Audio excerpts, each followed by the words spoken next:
Bismillahirrahmanirrahim, saya Muhammad Faigu Zaipa yang akan menjelaskan tentang diagram BPMN. Saya telah membuat diagram BPMN as is dan diagram BPMN untuk to be. Untuk penjelasan diagram BPMN to be akan dijelaskan setelah rekan saya menerangkan hasil analisis dan potensi bottleneck-nya. Di sini adalah diagram BPMN as is atau yang sedang berjalan saat ini pada proses pemesanan layanan di GRX Pool and Cafe. Tools yang saya pakai menggambarkan alur proses bisnis ini adalah Draw.io. Saya juga menggunakan notasi standar dari BPMN. Sebelum menggambarkan proses bisnisnya, kita harus mengidentifikasi terlebih dahulu aktor dan alur utamanya. Dari mana? Dari hasil observasi sebelumnya atau wawancara jika ada.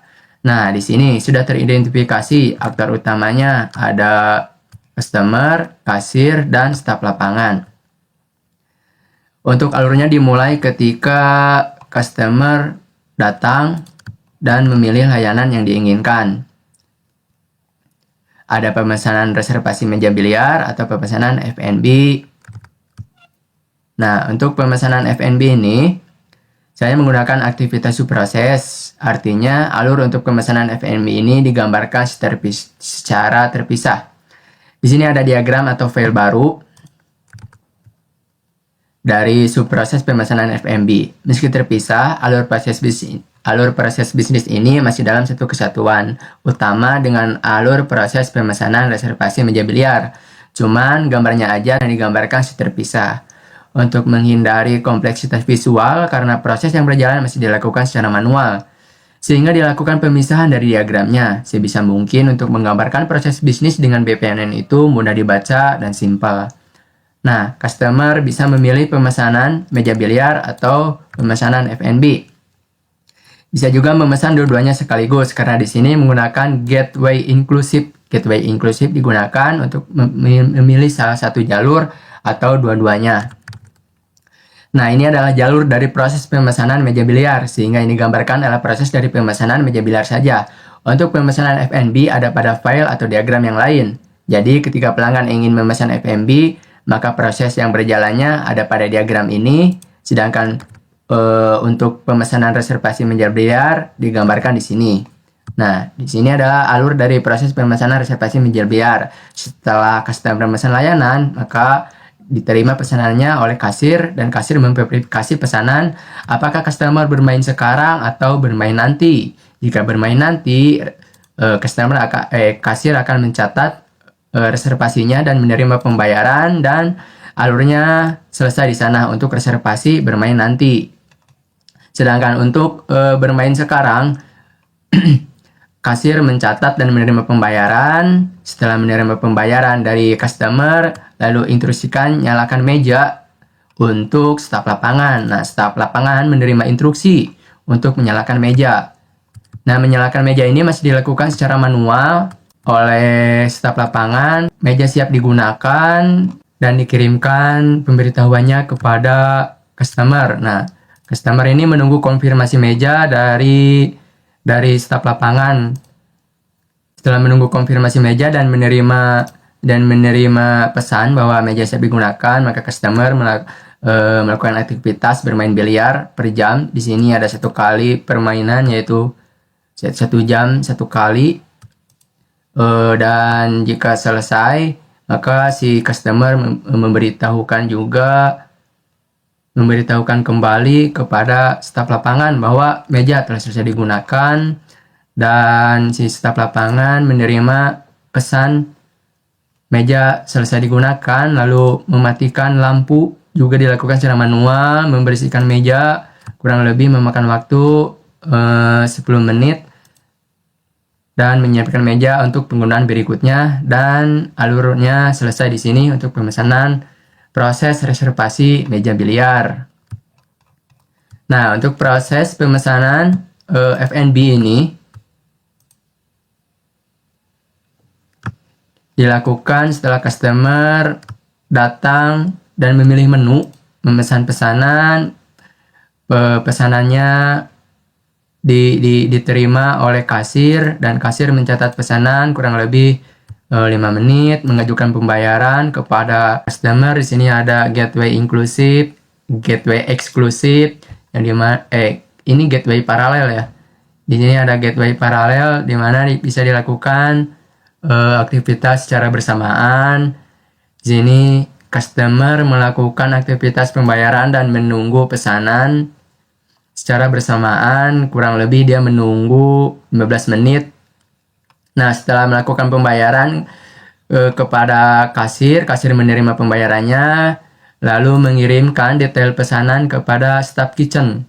Staff kitchen ini adalah aktor baru untuk pemesanan F&B. Nah, setelah staff kitchen menerima detail pesanan dan menyiapkan pesanannya kurang lebih 10 menit per pesanan dan memberikan pesanan kepada customer. Di sini dia staff kitchen menyiapkan dan memberikan pesanan secara manual. Tapi semua yang dilakukan ini dilakukan secara manual. Belum ada otomatisasi dari sistem apapun. Nah, setelah customer menerima pesanan dan memakan pesanan, alur proses bisnisnya selesai di sini. Sekian alur dari diagram BPN-ESIS untuk proses pemesanan layanan. Ada pemesanan reservasi meja biliar dan pemesanan F&B. Pemesanan F&B saya gunakan untuk aktivitas subproses aktivitas, karena kalau digabungkan di sini akan kompleks dan sulit dibaca, sulit dipahami. Selanjutnya adalah analisis dan identifikasi bottleneck yang akan dijelaskan oleh rekan saya.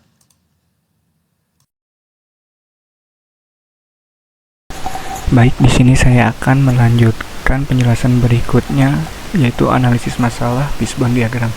Di sini ada beberapa masalah, yaitu seperti environment, mesin, method, measurement, material, and man.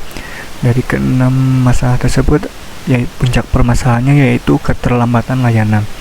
Di sini ada environment. Masalah dari environment ini yaitu belum ada dorongan dari manajemen untuk melakukan digitalisasi proses.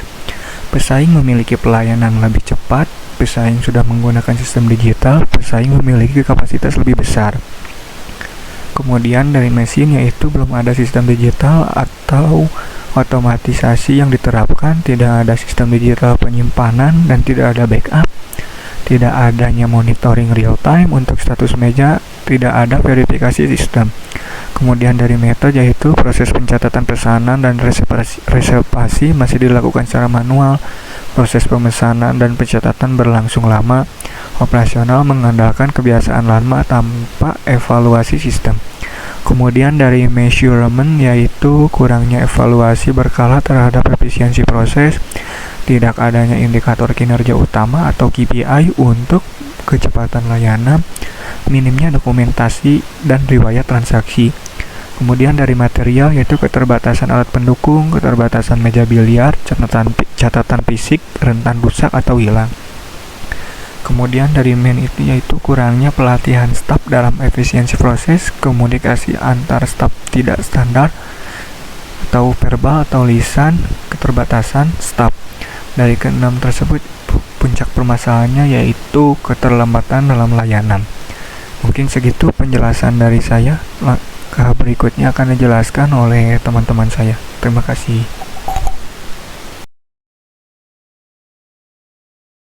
Oke, baik, setelah tadi fishbone diagram telah dijelaskan oleh teman saya, selanjutnya kita akan menjelaskan tentang 5 why analysis dengan 5 pertanyaan. Yang pertama atau pertanyaan pertama, kenapa layanan pelanggan bisa lambat? Itu layanan kepada pelanggan bisa berjalan lambat. Alasannya karena proses pemesanan dan pencatatan berlangsung lama. Lalu pertanyaan kedua, kenapa proses pemesanan pencatatan berlangsung lama? Karena pencatatan pesanan dan reservasi masih dilakukan secara manual. Lalu kenapa pencatatan masih dilakukan secara manual? Karena belum ada sistem digital atau otomatisasi yang diterapkan. Pertanyaan keempat, kenapa belum ada sistem digital yang diterapkan? Karena operasional sama ini mengandalkan kebiasaan lama tanpa mengevaluasi sistem. Lalu pertanyaan terakhir, kenapa sistem lama tetap dipertahankan tanpa evaluasi? Karena belum ada dorongan dari manajemen untuk melakukan digitalisasi proses. Nah, selanjutnya analisis masalah menggunakan SWOT, di mana tempat kami memiliki kekuatan atau kelebihan lah, di mana tempat yang estetik dan cozy, makanan yang enak dan relatif murah, lokasi strategis, akses mudah dan gampang dijangkau, lalu disukai oleh anak muda, yang berarti memiliki brand image yang kuat. Lalu ada juga kelemahan ini. Yang pertama, belum ada sistem digital, cukup sering terjadi human error, pelayanan cenderung lambat karena proses manual, kapasitas media terbatas dibanding pesaing. Dan juga tempat kami memiliki kesempatan di mana atau keuntungan di mana ini bisa menjadi kesempatan untuk meningkatkan laba dari perusahaan. Yang pertama, sudah viral di media sosial. Lalu anak muda zaman sekarang gemar nongkrong di tempat yang estetik. Dan juga tren digitalisasi bisa dimanfaatkan untuk efisiensi layanan. Tapi ada juga ancaman dari pesaing-pesaing lain tentunya, di mana pesaing lain sudah memiliki pelayanan yang lebih cepat. Lalu pesaing juga sudah menggunakan sistem digital. Dan kompetitor memiliki kapasitas tempat yang lebih besar. Juga persaingan harga dari tempat baru yang bermunculan. Sekarang saya akan menjelaskan tentang usulan proses to be. Tadi pada slide sebelumnya teman-teman saya sudah menjelaskan proses ESIS-nya, yang dimana dalam proses ESIS tadi kita menemukan masalah-masalah yang dimana masalah tersebut kita pelajari, kita analisis sehingga menjadi konsep perbaikan. Beberapa konsep perbaikan ya.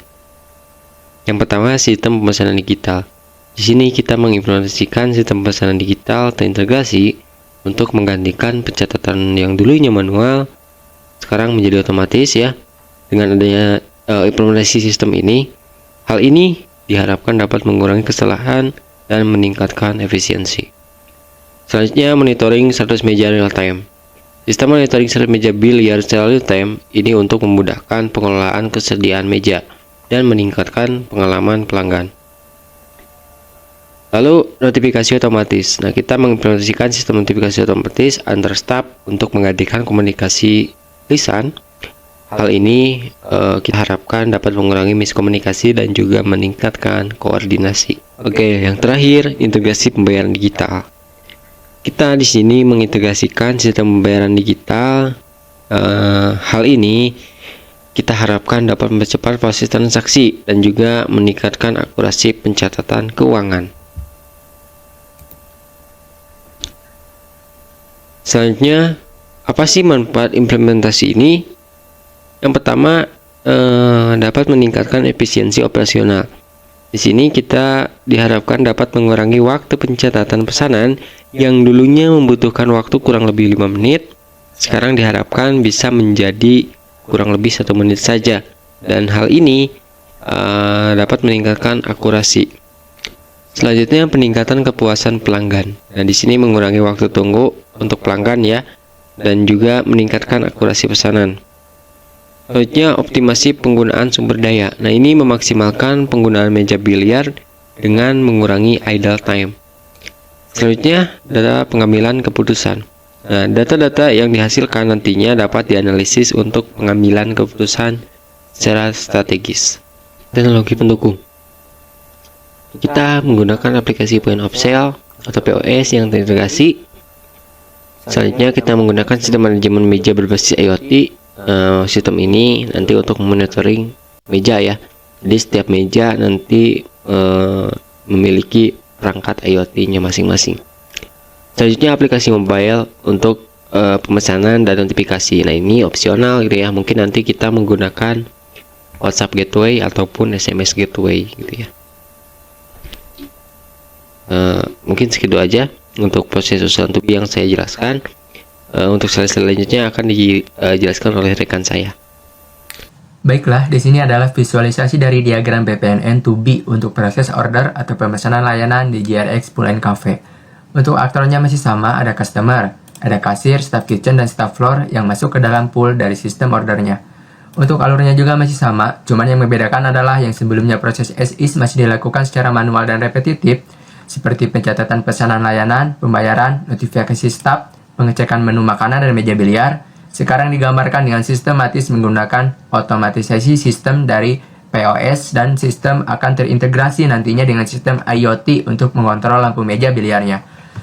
Jadi saya tidak akan menjelaskan alurnya lagi dari awal, cuma akan menerangkan apa yang akan saya tambahkan. Di sini saya menambahkan otomatisasi sistem POS dan sistem kontrol lampu dari IoT yang terintegrasi dengan sistem POS. Prosesnya dimulai ketika customer datang dan memesan layanan. Di sini ada event-based gateway, yang dimana ini digunakan sebagai trigger untuk memulai sebuah proses yang akan berjalan. Tapi di sini saya menggunakan activity, misalnya, jika sebelumnya customer memilih layanan bermain biliar, maka jalur dari bermain biliar ini yang aktif atau berjalan. Sebaliknya, jika customer memilih layanan pesanan F&B, maka customer menunggu terlebih dahulu sesuai dengan event ini, kurang lebih 15 menit. Setelah 15 menit, customer menerima pesanannya, lalu memakannya, dan alur proses selesai. Untuk aktivitas dari line kasir, seperti biasa dia menerima pesanan. Ini adalah logo dari aktivitas user. Meski sistem POS ini otomatis, menerima pesanan harus dilakukan oleh penggunanya, yaitu kasir.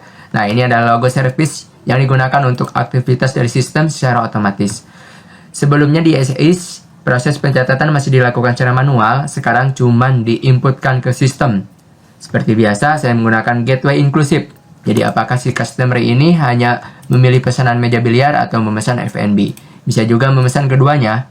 Kedua proses ini akan aktif jika customer memesan keduanya. Di sini ada pengecekan oleh sistem. Jika memilih mesan meja biliar, maka sistem secara otomatis mengecek apakah ada meja yang tersedia pakai gateway eksklusif. Jika tersedia, maka proses akan dilanjutkan ke proses berikutnya, yaitu mengajukan pembayaran ke customer. Jika tidak tersedia, kasir akan memberitahukan ke customer dan melakukan konfirmasi. Nah, untuk konfirmasi ini menggunakan event-based gateway lagi untuk memulai sebuah proses, atau aku menyebutnya men-trigger. Jika si customer gak jadi memesan layanannya, maka sistem otomatis akan membatalkan pesanan. Prosesnya selesai di sini. Jika dikonfirmasi, customer ingin menunggu, maka akan dicatat oleh sistem dan dijadwalkan secara otomatis dan proses berlanjut ke konfirmasi pembayaran. Untuk pemesanan F&B, alurnya sama seperti memesan meja biliar. Nah, di sini setelah sistem mengkonfirmasi pembayaran, sistem akan otomatis menyalakan lampu jika prosesnya adalah memesan meja biliar, dan sistem juga akan mengupdate status mejanya menjadi sedang digunakan. Jika prosesnya adalah memesan makanan, maka akan dikirimkan ke staff kitchen detail pesanannya dan menyiapkan pesanannya. Lalu dikirimkan lagi ke kasir, nanti kasir yang akan menyerahkan pesanannya yang diambil oleh customer di kasir. Begitu juga dengan struknya. Nah, setelah meja digunakan, maka lampu meja biliar akan otomatis padam. Di sini menggunakan simbol sinyal bahwa lampu telah dipadamkan dan sistem akan mengupdate status mejanya menjadi untuk dibersihkan. Notifikasinya akan disampaikan kepada staff floor sehingga staff floor akan membersihkan mejanya secara manual. Jika sudah dibersihkan oleh staff floor, maka otomatis status mejanya juga berubah menjadi siap digunakan kembali dan alur proses selesai di situ. Begitulah kira-kira diagram BPN N2B dari proses pemesanan layanan di JRX Cafe and Pool.